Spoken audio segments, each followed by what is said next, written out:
Hello, 12th class. Today we are going to continue our story, The Sound Machine, where we have stopped. We have seen that when Mrs. Saunders was cutting the stem of rose flower, Klausner could hear the painful sound. But when he plucked the daisy stem, it was an emotionless cry. So he thought maybe it is the sound of reflection, plucking, and the reflective sound is coming. So he could not understand about the painful cry or whether it was correct or not. So he was little bit confused. So today now let us proceed. He stood up and removed the earphones. It was getting dark and he could see pricks of light shining in the windows of the houses all around him. Carefully, he picked up the black box from the table, carried it into the shed and put it on the workbench. Then he went out, locked the door behind him, and walked up to the house. After keeping it carefully, he went to the house. The next morning, Klausner was up as soon as it was light. He dressed and went straight to the shed. He picked up the machine and carried it outside, clasping it to his chest with both hands, walking unsteadily under its weight. He went past the house, out through the front gate, and across the road to the park. There he paused and looked around him. Then he went on until he came to a large tree, a beech tree, and he placed the machine on the ground close to the trunk of the tree. So today he had gone to the park, and under the beech tree he had kept his machine for another trial. Quickly he went back to the house and got an axe from the coal cellar. Coal cellar means where the coal are stored, and carried it across the road into the park. He put the axe on the ground beside the tree. And then he looked around him again, peering nervously through his thick glasses in every direction. There was no one about. It was 6 in the morning. Early in the morning he had gone to the park. He put the earphones on his head and switched on the machine. He listened for a moment to the faint, familiar humming sound. And then he picked up the axe, took a stance. Took a stance means took a posture with his legs wide apart, and swung the axe as hard as he could at the base of the tree trunk. The blade cut deep into the wood and stuck there. And at the instant of impact, he'd heard a most extraordinary noise in the earphones. As the axe was stuck at the trunk of the tree, he could hear the extraordinary noise. It was a new noise, unlike any he had heard before. A harsh, noteless, enormous noise, a growling, low-pitched, screaming sound.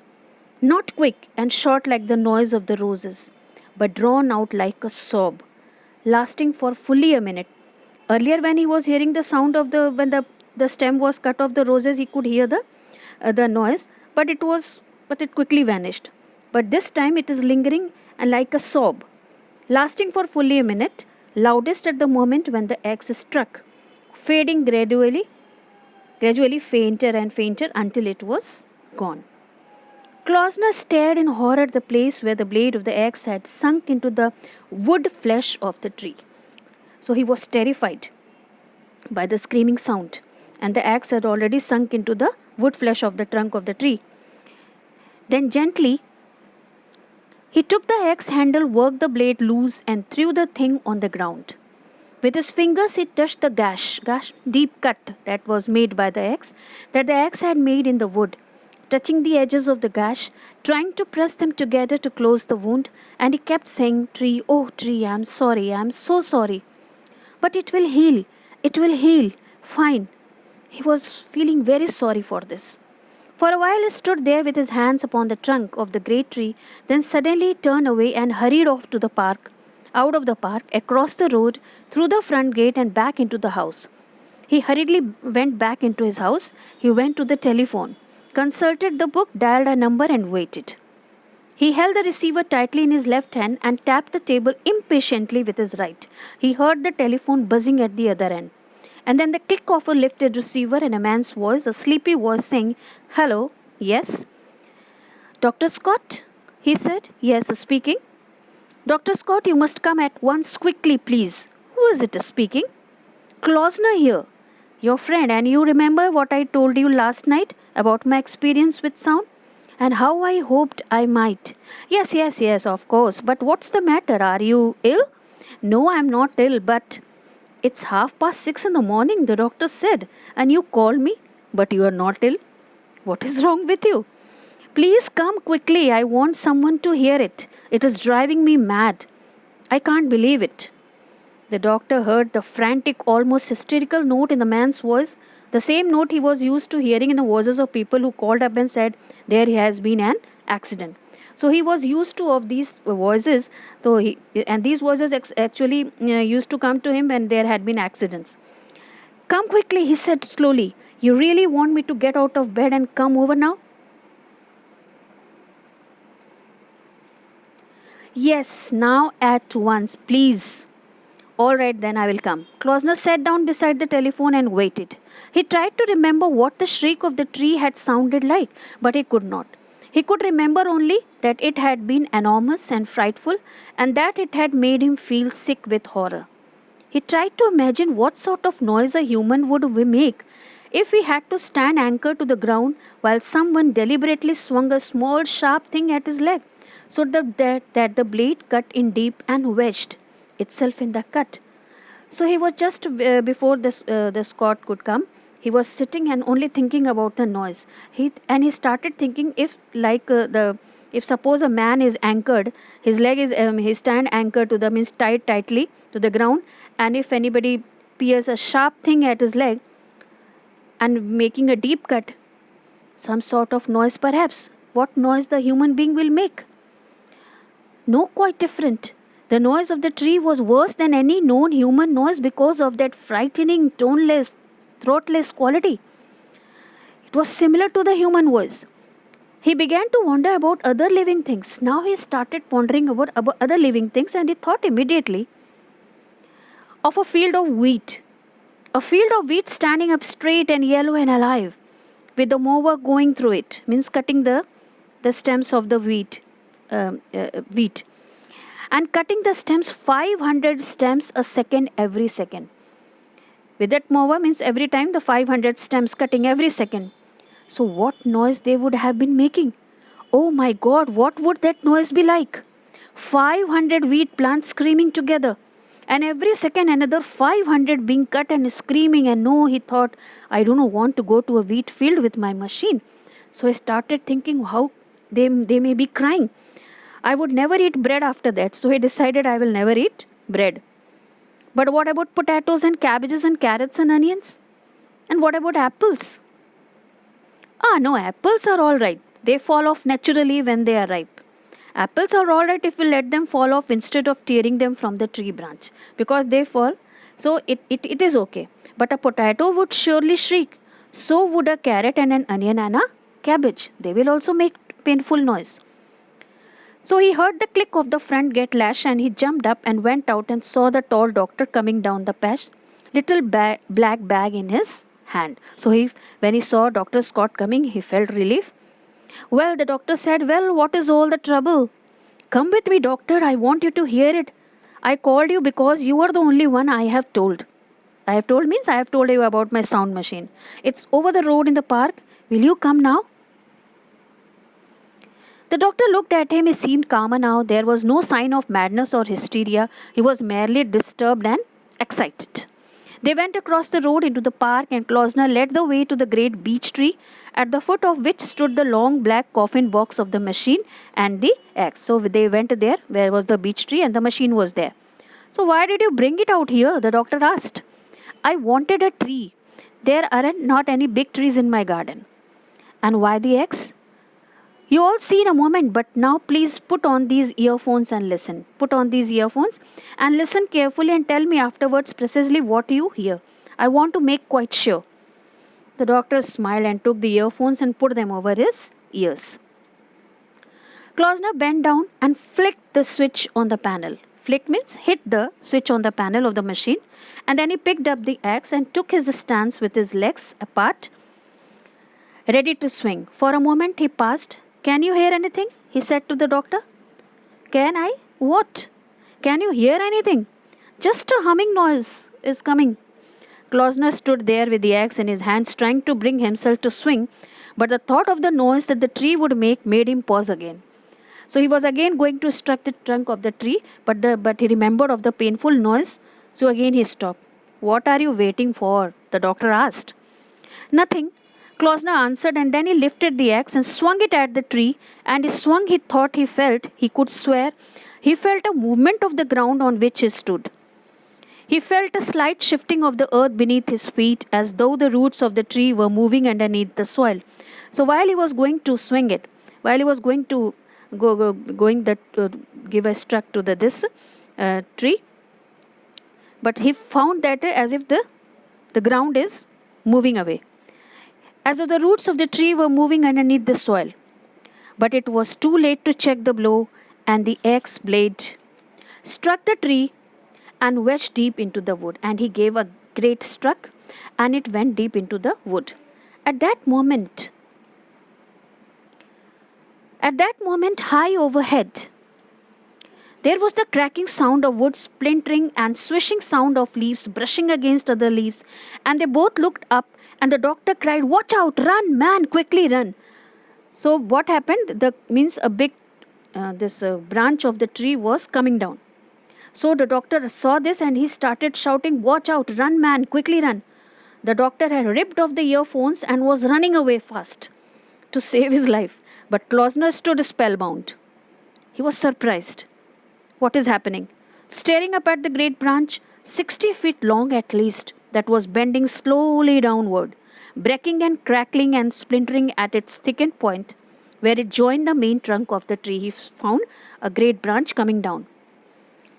The branch came crashing down, and Klausner leapt aside just in a time. It fell upon the machine and smashed it into pieces. So the branch fell upon the machine, and the machine was broken into pieces. "Great heavens!" shouted the doctor as he came running back. "There was a near one. I thought it had got you." So doctor found a great relief when he found that Klausner was okay. Klausner was staring at the tree. His large head was leaning to one side, and upon his smooth, white face there was a tense, horrified expression. Slowly he walked up to the tree and gently he prized the blade loose from the trunk. "Did you hear it?" he said, turning to the doctor. His voice was barely audible. So he said, "Did you hear anything when I had given a struck to the trunk of into the trunk of the tree? Did you hear it?" So the doctor was still out of breath from the running and the excitement. "Hear what?" "In the earphones. Did you hear anything when the axe struck the trunk of the tree?" The doctor began to rub the back of his neck. "Well," he said, "as a matter of fact." He paused and frowned and bit his lower lip. "No, I'm not sure. I couldn't be sure. I don't suppose I had the earphones on far more than a second after the axe struck. Because had you struck the axe into the trunk of the tree, I saw the branch coming down, and after that I did not hear anything." Yes, but what did you hear?" "I don't know," the doctor said. "I don't know what I heard. Probably the noise of the branch breaking." He was speaking rapidly, rather irritably. He was irritated also because of this asking many times by the Klausner. "What did it sound like?" Klausner leaned forward slightly, staring hard at the doctor. "Exactly what did it sound like?" "Oh, hell," the doctor said. "I really don't know. I was more interested in getting out of the way. Let us leave it. That time I was only thinking about my safety of my life." "Dr. Scott, what did it sound like?" "For God's sake, how could I tell? What with half the tree falling on me and having to run for my life?" The doctor certainly seemed nervous. Klausner has sensed it now. So Klausner found that now doctor is getting irritated. He stood quite still, staring at the doctor, and for fully half a minute he did not speak.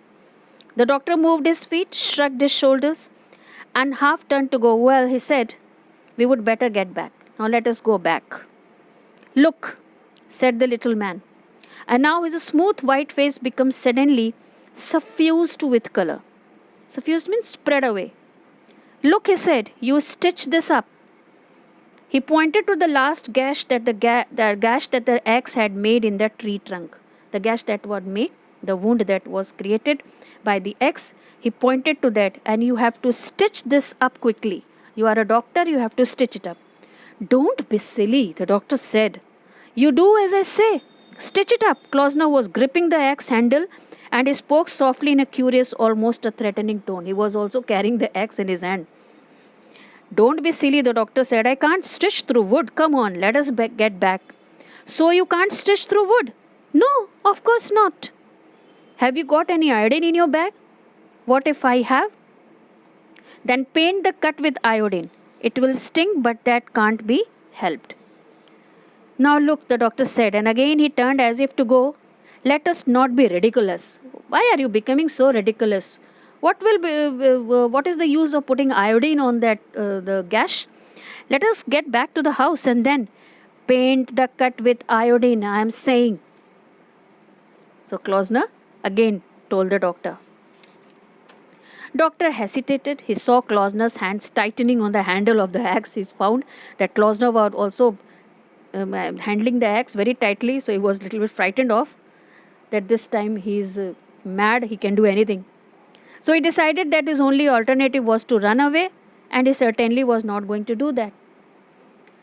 All right, he said, I will paint it with iodine. He got his black bag, which was lying on the grass about 10 yards away, opened it and took out a bottle of iodine and some cotton wool. He went up to the tree trunk, uncorked the bottle, tipped some of the iodine onto the cotton wool, bent down and began to dab it into the cut mark that was made in the tree trunk.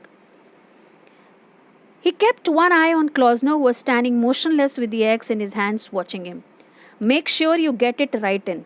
And he was also instructing him, put the iodine nicely. Yes, the doctor said. Now do the other one, the one just above it. The doctor did as he was told. So the another gash is also there. There also you apply the iodine. And there you are, he said, it's done. He straightened up and surveyed his work in a very serious manner.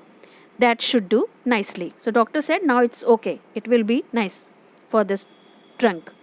Klosner came closer and gravely examined the two wounds. Yes, he said, nodding his huge head slowly up and down. Yes, that will do nicely.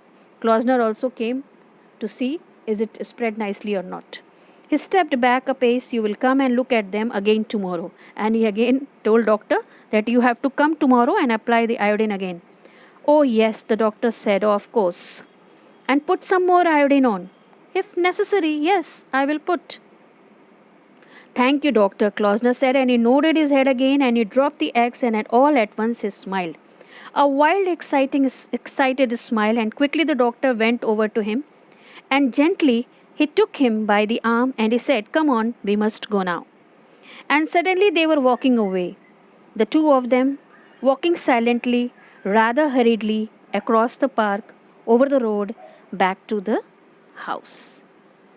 So here we come to the end of this story. So dear children, we have seen that like a typical Roald Dahl story, it has an unexpected ending. When the machine is destroyed and the readers are left to conclude whether the man's invention was an illusion or a reality.